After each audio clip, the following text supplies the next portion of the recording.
All right, good afternoon, everyone. Welcome to the noon briefing. Happy Friday. So in a short while, I will be joined by our guest, Arif Hussain, the World Food Programme's chief economist, along with Rain Paulson, the Food and Agriculture Organization's director of the Office of Emergencies and Resilience, as well as Joan Machi, UNICEF's director of Nutrition and Child Development. They will all be joining us virtually to discuss the 2025 Global Report on Food Crises. And talking about this report, in a video message, the Secretary General said that this global report on food crises reflects a world dangerously off course, warning that hunger is not a crisis bound to one place or time. It is a chronic catastrophe. My message is clear, he said. We must heed the dire warnings in this report, and the video message is available for you online. And as we have mentioned yesterday, the Secretary General is in Baghdad. Today he met with the President of Iraq, Abdul Latif Rasheed. They discussed regional issues. The Secretary General thanked the Iraqi President for the hospitality shown during the summit and the continued and enhanced UN-Iraqi cooperation. The Secretary General also met today with the African Union Commission Chairperson, the new one, Mahamoud Ali Youssouf. Mr. Guterres also met with the Sudanese delegation that is attending the summit, and he underscored the UN's interest in a dialogue that can lead to a solution in the country, as well as the importance of protecting civilians. The Secretary General also held discussions today with the Foreign Minister of Egypt. They discussed the situation in Gaza and Sudan, among other topics. And tomorrow, as you know, he will attend the Arab League Summit. He's expected to address the situation in Gaza, to talk about Lebanon, Syria, Yemen, and others. We expect to be able to share his remarks under embargo a little bit later today. And you should be able to watch him live, we hope, on UN Web TV tomorrow. And now, I've been asked about the talks between the Ukrainian and Russian delegations that took place today in Istanbul, and I can tell you that we welcome today's talks, the first such direct negotiations in 3 years, including discussions on a potential ceasefire and large-scale exchange of prisoners of war. We note the important role of Turkey and the United States in facilitating these discussions. We hope this process will lead to a full, immediate, and unconditional ceasefire in Ukraine, which would serve as a critical step towards creating the conditions for a just, comprehensive, and sustainable peace in Ukraine, in line with the UN Charter, international law, and relevant UN resolutions. The UN, we stand ready to support all meaningful efforts to that end. And also, as we mentioned, the Deputy Secretary General, Amina Mohamed, is in Angola to chair the annual retreat of UN resident coordinators from Africa. The retreat started today and will continue until Sunday. Discussions there will focus on accelerating the implementation of the Sustainable Development Goals, advancing the Pact for the Future, and mobilizing investments for key transitions across the continent. Earlier today, the Deputy Secretary General visited the Lobito Corridor, a key infrastructure and trade initiative linking Angola with neighboring countries. She highlighted its potential to diversify the economy, boost trade, and create jobs. Ms. Mohamed also visited the Nutrition Unit and Cholera Treatment Center at Begela General Hospital, where UN agencies such as UNICEF and the World Health Organization are supporting efforts to strengthen nutritional response and also contain a cholera outbreak. And yesterday, the Deputy Secretary General met with the President of Angola, João Lourenço, as well as the Minister for Foreign Affairs, Tete Antonio, as Angola marks 50 years of independence and has assumed the presidency of the African Union. Discussions focused on the country's leadership in advancing peace and driving sustainable development. Ms. Mohamed reaffirmed our support for Angola's efforts to accelerate progress on the 2030 agenda. She's expected to return to New York on Monday, 19th of May. And I have another travel announcement. The Undersecretary General for Political and Peace-Building Affairs, Rosemary DiCarlo, will pay her first official visit to the state of Kuwait, and this is taking place on Monday, 19th May. She will meet with senior government officials to discuss cooperation between the UN and Kuwait, as well as developments in the region, and we should have more for you on that next week. Now, turning to the situation in Gaza, our colleagues from the Office for the Coordination of Humanitarian Affairs tell us that intense hostilities continued overnight across the Strip, killing and injuring many Palestinians and causing mass displacement and additional destruction. At least 250 people have reportedly been killed in the past 36 hours. This is according to the Ministry of Health in Gaza. UNICEF today described the reported killing of at least 45 children over the past 2 days as yet another devastating reminder that children in Gaza are suffering first and foremost, having to starve day after day, only to be the victims of indiscriminate attacks. The agency said the daily suffering and killing of children must end immediately. In northern Gaza, more than 150 injured patients are reported to have arrived at the Al-Ada and Indonesian hospitals, and this is also according to the Ministry of Health. Rescue teams are reportedly unable to access many parts of North Gaza Governorate as airstrikes and artillery shelling continue. Attacks have continued to impact healthcare facilities, including the European Gaza Hospital in Khan Yunis, which was rendered out of service by a series of strikes on and around its premises. The World Health Organization reports that the hospital's closure has cut off vital services, including neurosurgery, cardiac care, and cancer treatment, which are all unavailable elsewhere in Gaza. The ongoing hostilities are also putting hospitals in northern Gaza and the patients and staff there at risk. WHO says a strike near the Indonesian hospital spread fear, disrupted access, and raised the risk of closure. In Jabalia, another strike yesterday near Al-Ada Hospital caused additional damage to the facility, according to the hospital management. OCHA warns that these attacks are destroying valuable equipment, depriving people of access to life-saving services. They also put additional strain on hospitals that are still operating, particularly those accepting high numbers of trauma cases as attacks continue. Healthcare staff and facilities must always be protected. The intensification of operations by Israeli forces come after several displacement orders were issued for areas in North Gaza, Deir el-Balah, and Khan Yunis governorates in the past 3 days. The situation remains extremely volatile and unpredictable. In northern Gaza, some 17,000 people have been displaced so far from Jabalia and Beit Lahia since yesterday afternoon. People are fleeing without their belongings to neighboring areas in the north. Farther south, since yesterday afternoon, thousands of people were forced to flee areas of eastern Deir el-Balah and eastern Khan Yunis. Meanwhile, all crossings into Gaza remain closed for the entry of cargo for a 75th straight day. Inside Gaza, ours and our humanitarian partners' movements are severely constrained, which is hampering our ability to respond to immense needs. Despite these challenges that are enormous, the UN and partners continue to mobilize assistance as the situation allows. In a positive development, 18 kitchens that had previously closed were able to reopen thanks to community members sharing their remaining food stocks.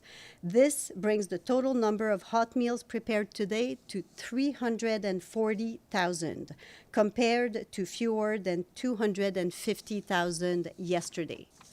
all kitchens that are still functioning have adjusted the size and content of the meals they provide in order to further stretch dwindling supplies and avoid a total shutdown. The humanitarian community continues to call for the total blockade on Gaza to be lifted to allow in desperately needed supplies, as well as the protection of civilians and an immediate reinstatement of the ceasefire. Turning to the West Bank, OCHA reports that settler vandalism continues damaging critical infrastructure and disrupting the livelihoods of affected communities. In one herding community in Jericho Governorate, at least 3 incidents involved settlers damaging water pipes serving the community, disrupting access to water for several households. Residents report that such attacks on the water network occur daily, severely undermining their already limited access to water for both domestic and livestock needs. And you may have seen earlier today from Geneva and from our human rights colleagues, so the UN Human Rights Office in the occupied Palestinian territory called for an end to the senseless killings in the occupied West Bank. Israel must stop all extrajudicial executions and other unlawful use of force in the occupied West Bank, the Human Rights Office said. Over the last 2 weeks, Israeli security forces have killed 2 Palestinian men in summary executions, while 7 Palestinians were killed in conditions that raise concerns about the use of unnecessary or disproportionate lethal force, our human rights colleagues say. Meanwhile, yesterday, armed Palestinians reportedly shot and killed a pregnant 30-year-old Israeli woman on the highway near Brooklyn settlement west of Salfit, also injuring her husband. Following the incident, Israeli security forces closed several checkpoints in the northern and central West Bank and imposed severe movement restrictions, particularly around Birkin and Salfit, while an Israeli minister called for flattening Palestinian villages in response. Israeli security forces must ensure that measures adopted following the attack comply with international law, including the prohibition of collective punishment. Now turning to Lebanon. This morning, a patrol of the UN Interim Force in Lebanon was conducting a routine operational activity in Sector West when it was confronted by a large group of individuals in civilian clothing. The individuals attempted to stop the patrol using aggressive means, wielding metal sticks and axes, resulting in damage to the patrol vehicles. In response, UNIFIL peacekeepers used non-lethal force to ensure the safety of both the peacekeepers and those present. During the patrol's withdrawal from the scene, according to initial information, shots were fired at the patrol and peacekeepers returned fires. No injuries were reported. The mission immediately informed the Lebanese armed forces of the incident, and they subsequently escorted the UNIFIL patrol safely back to base. We reiterate that UNIFIL's full freedom of movement is critical to accomplishing its mandate, which requires the mission to be able to act independently and impartially. We remind all actors that UNIFIL's mandate provides for its freedom of movement, and any restriction on this is a violation of Resolution 1701. It is unacceptable that UNIFIL peacekeepers conducting Security Council mandated tasks are targeted. We call on Lebanese authorities to ensure that UNIFIL peacekeepers can carry out their mandated tasks without threats or obstruction. And now Libya. The UN mission in Libya reports that the situation in Tripoli today remains calm but tense, with demonstrations that are continuing today. The UN urges all concerned parties to exercise restraint and to refrain from violence, and calls on all security forces to respect the right to peaceful assembly and to ensure the protection of civilians. The Special Representative, Hannah Tete, has been engaging with the main political and security actors in Tripoli to de-escalate tensions, to strengthen the ceasefire, and to facilitate a resolution of the conflict among the armed groups. This morning, as you are aware, Ms. Tete briefed the Security Council in closed consultations, and she provided additional details on the evolving situation on the ground and the proposed way forward.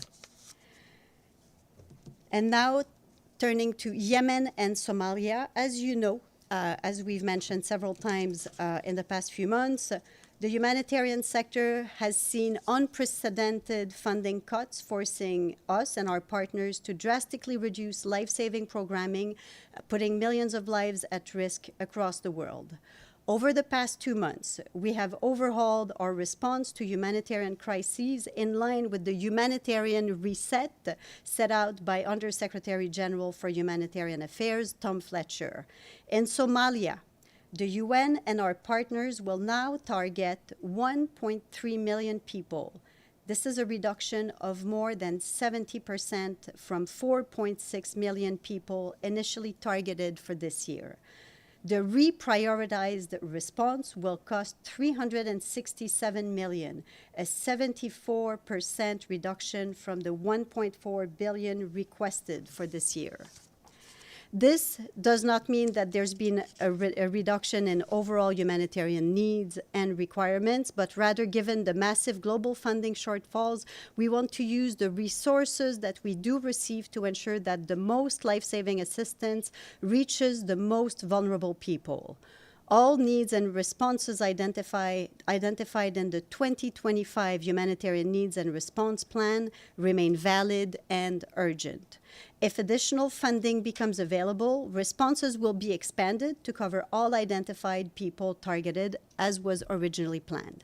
And now in Yemen, the Office for the Coordination for Humanitarian Affairs, together with the humanitarian community, had called for $2.4 billion this year, but this week an addendum to this year's Humanitarian Needs and Response Plan was released, identifying the most critical life-saving activities within this year's plan, calling for $1.4 billion to ensure we can reach 8.8 million people.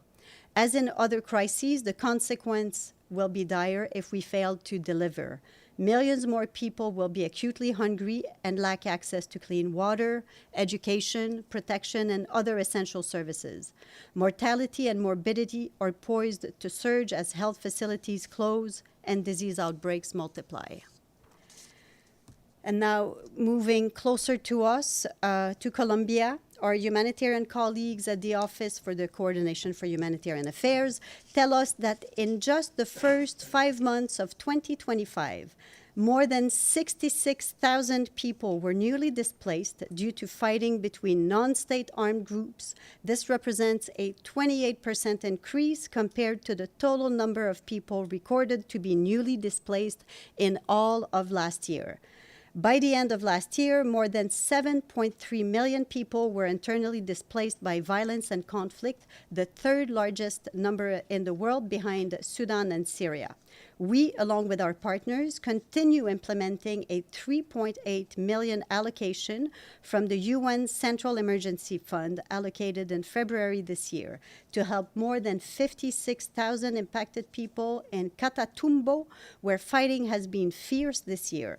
However, despite the sharp rise in humanitarian needs, our ability to respond is severely curtailed by funding shortfalls. Our humanitarian partners have been able to respond to just 25% of identified needs, leaving tens of thousands without aid. The $342 million Humanitarian Needs and Response Plan is 14% funded, with $48.5 million received so far. And today, we're almost done. Today, the Secretary General addressed by video message the Sagarmatha Sambaad Everest dialogue, which is taking place in Nepal, in Kathmandu. He said that during his visits to Nepal, he saw firsthand how the rooftops of the world are caving in, with Nepal losing close to 1/3 of its ice in just over 30 years. The Secretary General pointed out that Nepal and so many other vulnerable frontline countries did not cause this tragedy, but are living with the impacts. He stressed that the world has much to learn from Nepal's climate leadership and that the world must act without delay to keep 1.5 degree in reach, with the biggest emitters in the lead. So the video message is available for you online. And finally, international days. And the first one is one we should all aspire to. So today is the International Day of, anyone knows?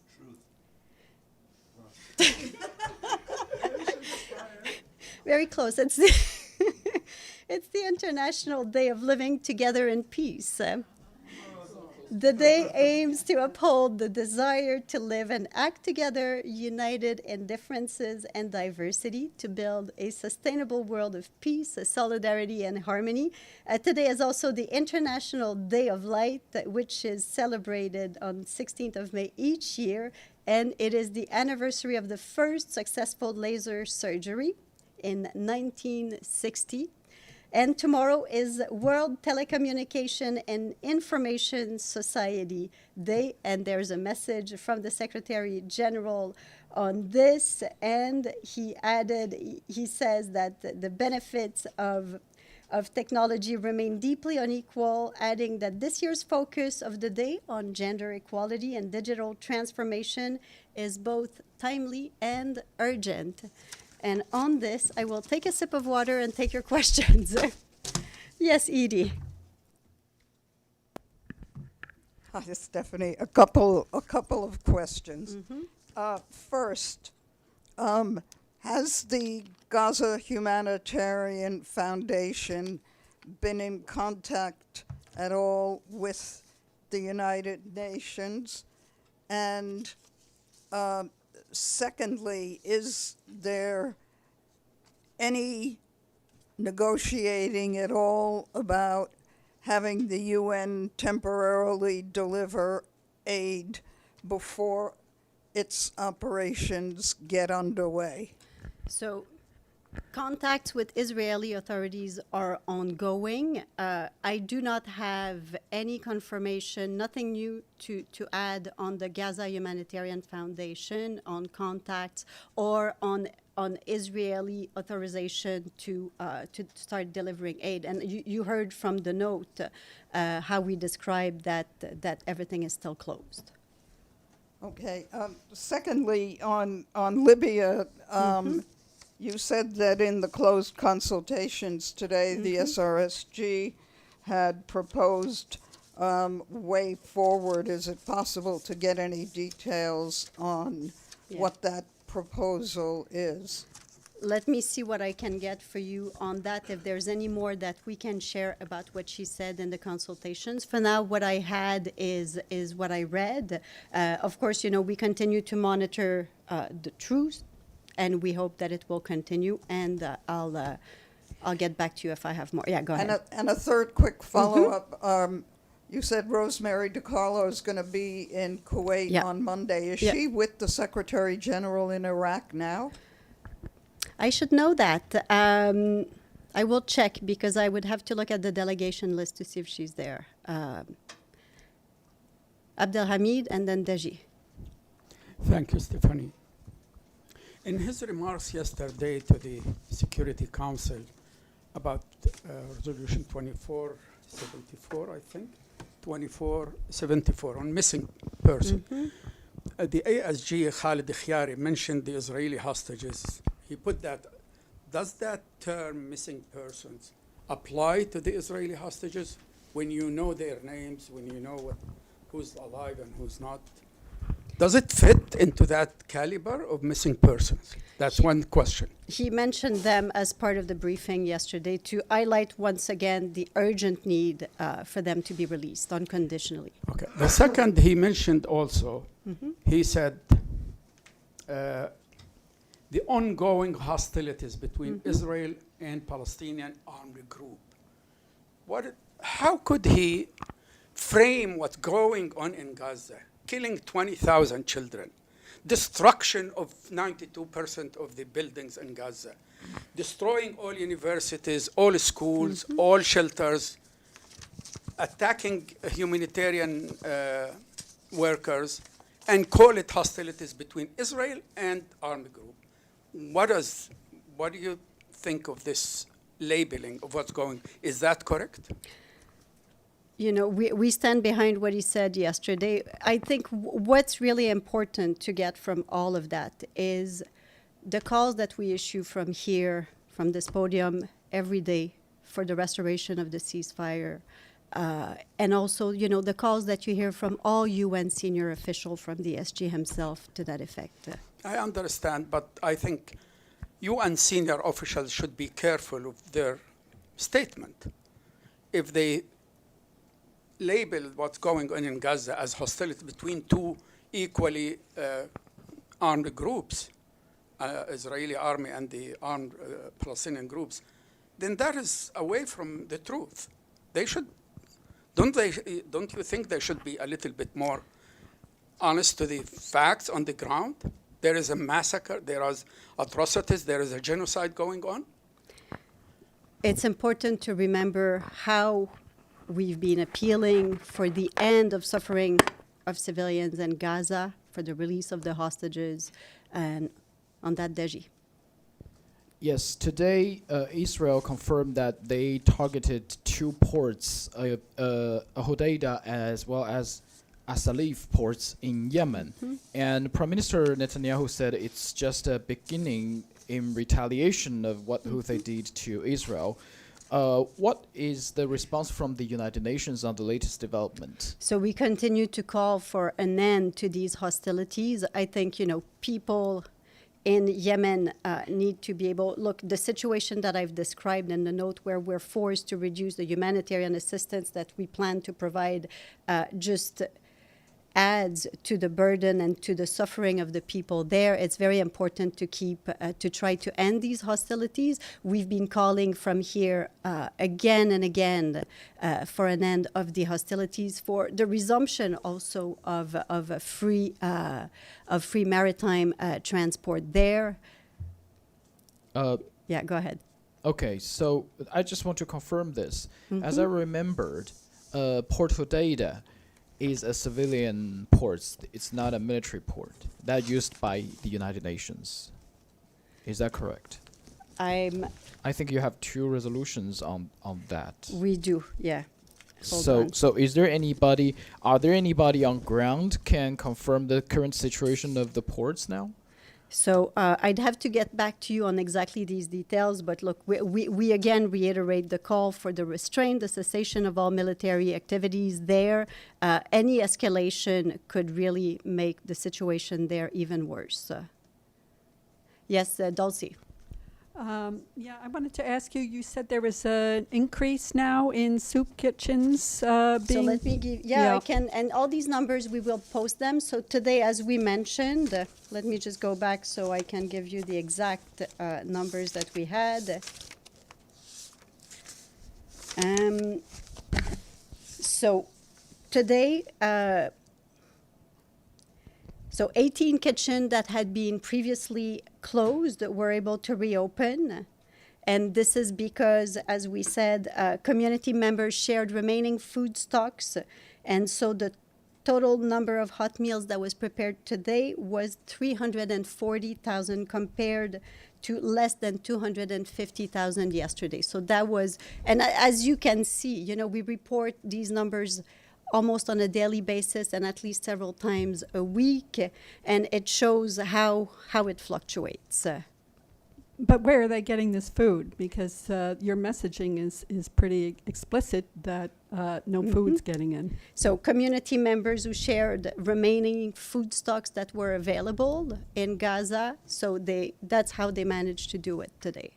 But where is this food coming from? I think it's food. I would have to get back to colleagues on the ground to get a little bit more granularity on exactly where it came from. But I guess, the note explains that, those were not UN food stocks, that it's from community members that had some food available. Can I ask you a related question? Sigrid Kaag hasn't issued any statement in the last several weeks as the acting coordinator of the Middle East peace process. Is she involved in these aid talks with? She remains very active every day, very engaged, yes. But she's not issuing any public statements. Not right now. So but Tom Fletcher is the voice of the UN in terms of these? No, I'm curious because it doesn't make sense. he's been the voice on this. You heard him at the Security Council, of course, earlier this week. Sigrid Kaag remains very actively involved in her role, and I'm sure you'll get an update from her soon. Let me go to the back and then to Javier. Thanks so much, Stephanie. A quick follow-up on Russia-Ukraine talks, if you don't mind. Did Russia, the United States, Turkey, or Ukraine ask the United Nations to participate in these negotiations in Istanbul? The UN is not involved in these current talks that were taking place today. That's what I can confirm one to you. asked So you. there was no request. All right, Yeah. and on completely different issue, if you don't mind. I'm wondering if you have any comments on the decision by the European countries to ban delegations from using their airspace to travel to the Victory Day in Moscow. Like, for example, Lithuania has closed its airspace to Slovak and Serb leaders en route to Moscow. Do you have any comments on that? I don't have a specific comment on that, but I think our colleagues at ICAO might be better placed to provide you a good answer. Thank you. Javier. Stephanie, on Colombia, if I'm not mistaken, you've mentioned 7.3 million internally displaced people, the third country in the world. And do you still consider that the peace process in Colombia is a successful one with these figures? The peace process in Colombia, well, it did. I think it's definitely one of it can be called a success, definitely, because there's no more conflict. But peace is a long, peace is something that is built day after day. So I think this note today explained how it's moving forward and how despite challenges, how it's moving forward to consolidate that peace there. And if there are no more questions, we have guests that have been waiting patiently online. Oh, and I just got an answer for you. Yes, Rosemary DiCarlo is with the Secretary General in Iraq. Yeah.